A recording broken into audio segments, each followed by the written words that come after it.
So this is part 2 of important discoveries about the atom. So this covers something known as Ernest Rutherford's discovery about the atom, which is the nuclear model of the atom. He proposed an atom that had an extremely small and dense and positively charged nucleus with electrons all around it. And he said that in the nucleus there was a basic unit of positive charge known as the proton. It has one positive charge per proton. And he also proposed that there was a basic unit of negative charge that is known as the electron, and each electron has exactly negative 1 charge. Relative to the proton, which we could consider having a mass of 1 U, and I'll discuss the units later. The electron has a mass of 1 over 1836, which is tiny. But interestingly, it has a charge that is exactly equal in magnitude to the proton's charge. So when I say equal magnitude, I'm not talking about the sign. So the electron has a negative charge and the proton has a positive charge, but they have exactly the same magnitude of charges. So the each proton has 1 plus and each electron has 1 minus, and that's what I mean by magnitude being the same.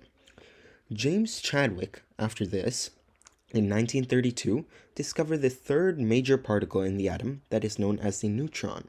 And the neutron is called the neutron, obviously, because it is neutral in charge. And the neutron has about the same mass as a proton and also belongs inside of the nucleus of the atom. So, after all of this happened, there was a great scientist that is known as Niels Bohr. And Niels Bohr actually came up with a solar system model of the atom where electrons move in orbits. So similar to the planets, right, around the sun, they move in orbits around the nucleus. Except he thought that these orbits were perfectly circular. Now we know that the planets orbit the sun in elliptical orbits thanks to a scientist known as Kepler. But Niels Bohr proposed that electrons move in orbits that are circular around the nucleus. So this is inaccurate of the real world, but it still has great value as a demonstrative tool and works conceptually just fine. And I'll explain exactly why later in a later lecture. So over here, looking at this Bohr model, which is also known as the solar system model, right? You'll notice a nucleus. And in this nucleus, you'll find your protons and your neutrons. I simply just didn't draw them because there isn't enough space to draw them on screen. But inside of the nucleus, you'll find protons and neutrons. And in any AP chemistry textbook that you read, or in an AP chemistry lecture that you might see, neutrons and protons can collectively be referred to as nucleons. So a nucleon is not a new particle, it's just an umbrella term to refer to both protons and neutrons at the same time. Alright, now that we have that out of the way, we can consider this. So, due to my lack of drawing skills, I have drawn these orbits as slightly elliptical, but in a perfect Bohr model, they would be perfectly circular. And as you can see, I drew 2 orbits, but the solar system model can have as many orbits that are needed just to accommodate the electrons, right? And these little black dots, like this one over here, that are circling around in these orbits are our electrons. Alright, so I'll discuss more about the mathematics of the Bohr model later, but for now, all we need to know is that the Bohr model of the atom, also known as the solar system model, right, was replaced by Erwin Schrödinger's wave mechanical model of the atom, which also replaced classical mechanics, which is known as Newtonian physics, right, with quantum physics to describe atomic level events.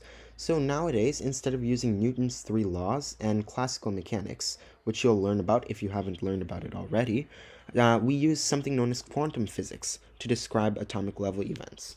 And there's an important concept that you need to know here, and that is that Newtonian physics is deterministic, which means that all events that happen have prior causes, and if you rewind the causes back, you can have a perfectly accurate description of what is to happen and what has happened. However, quantum mechanics is not deterministic. It is in fact probabilistic. It means that things do not happen certainly. So for example, I could say, hey, look, since that happened, there is a 50% chance that this could happen and a 50% chance that that could happen. I can't be certain of anything anymore. Everything works on probabilities.